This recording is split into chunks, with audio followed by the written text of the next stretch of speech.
हरियाली में भीगी राहें, सांसों में घुली ठंडी हवाएं, नारियल के झुके से पेड़ बतियाते हैं कुछ मंद हवाएं, चिड़ियों की मधुर तान सुनाए, सूरज की पहली किरणें पानी पर सुनहरी छाया फैलाए, पैरों के नीचे गीली मिट्टी प्रकृति से मिलन कराए, केरल की वो सुबह की सैर जैसे आत्मा को नया जीवन दिलाए। नमस्कार, जीवन के कॉस्मोस व्लॉग में आप सबका तहे दिल से आगमन। तो आज सुबह मैं जा रही हूँ मॉर्निंग वॉक। केरल में हैं हम लोग। तो ये देखिए मेरे शूज़ जो मैं आप लोगों को दिखा रही हूँ। तो ये मेरे हस्बैंड ने मुझे वुडलैंड के शूज़ दिलवाए थे मेरे बर्थडे में इस बार, और बहुत ही अच्छे यूनिक से शूज़ मुझे ये लगे और बहुत कंफर्टेबल। मेरी तो फ्रेंड्स कहने लगी कि बस अब 10 साल तक ये कहीं नहीं जाएंगे, टूटेंगे नहीं। तो मैंने इनका भरपूर यूज केरल में ही किया। तो अब हम चलते हैं मॉर्निंग वॉक में। हम लोग कहीं भी घूमने के लिए जाते हैं तो मॉर्निंग वॉक में ज़रूर से जाते हैं, क्योंकि वहाँ की जो सुबह की लाइफ होती है, भागा दौड़ी या कैसी भी लाइफ होती है, वो हमें समझ में आती है कि यहाँ का कैसा वातावरण है, यहाँ का क्या दिनचर्या होगा, है ना। तो बहुत सी चीज़ें हमें देखने को मिलती है मॉर्निंग की लाइफ। तो एंजॉय करते हैं। तो हम लोग चलते हैं, होटल से बाहर निकल रहे हैं, और बहुत ही अच्छा मौसम था। ना गर्मी थी और ना ही ठंड तो होती नहीं है केरल में, और बहुत अच्छा मौसम रहता है। यहाँ हमने देखा कि लोगों के घर में एसी तक भी नहीं थे, क्योंकि इतनी गर्मी नहीं होती है। आप बाहर निकलेंगे, धूप भले आपको लगे, लेकिन ठंडा मौसम सा रहता है अंदर। तो पंखे से ही उनका बहुत अच्छा काम चलता है। जबकि कोठियाँ थी, बहुत बड़े बड़े घर लोगों के हैं, और आप खासियत देखेंगे उनके घरों में कि बहुत छोटी छोटी सी दीवारें हैं। गेट भी बहुत ही कि प्यारे से, सुंदर से, छोटे से और नॉर्मल गेट हैं, बहुत सुंदर। और सबके घरों में पेड़ पौधे लगे हुए हैं। तो ये हमारे होटल के सामने जो मार्केट थी छोटी सी, तो वहाँ हम लोग काफ़ी बार गए, फिर इवनिंग में भी गए, मॉर्निंग में भी गए।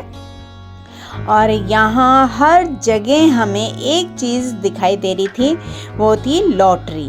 तो हमें बड़ा मज़ा आया लॉटरी की दुकानें देखने में, क्योंकि हमें एक कहानी, बहुत ही अच्छी कहानी याद आ गई, मुंशी प्रेमचंद की लिखी हुई लॉटरी। अगर आप लोगों ने नहीं पढ़ी है तो प्लीज़ पढ़िएगा, क्योंकि बहुत ही रोचक कहानी है। और मेरे तो हस्बैंड देखते जा रहे थे कि वाह, यहाँ लॉटरी है, ये है।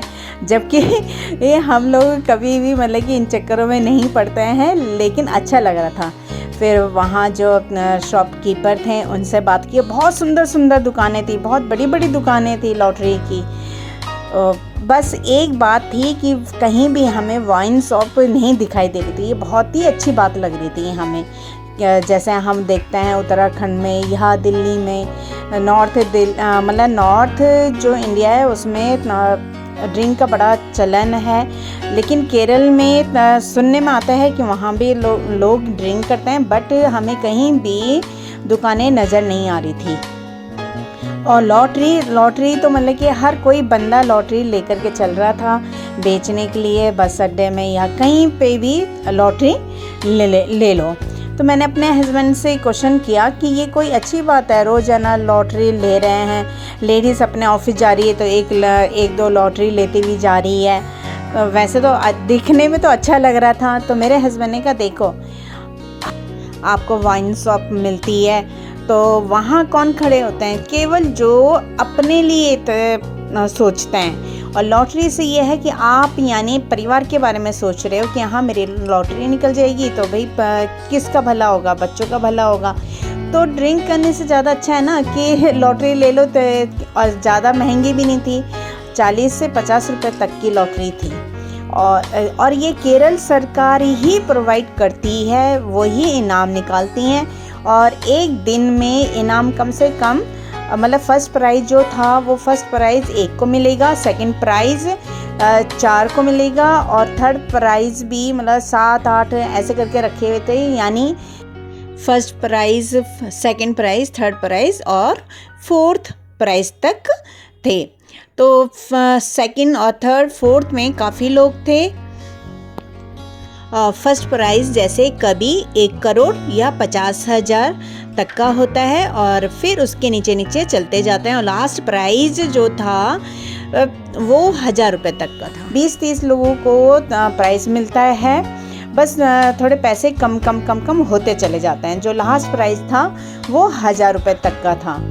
तो हमने कईयों से पूछा कि निकलती है क्या, तो उन्होंने कहा कि हाँ निकल जाती है। आप खुद सोचें कि एक दिन में 20 लोगों की केरल में ही लोगों की निकल रही है, तो यानी निकलती है। और ये हमने कहा कि आपको कुछ फ़ायदा होता है, तो उन्होंने बताया कि एक टिकट में 40 रुपये वाली टिकट में 6% हमारा होता है और बाकी जो टिकट जैसे खरीदते हैं ना तो सरकार का होता है। तो काफ़ी मतलब उसमें फ़ायदा भी नज़र आ रहा था और मतलब एक रोज़गार सा मिला हुआ है लोगों को।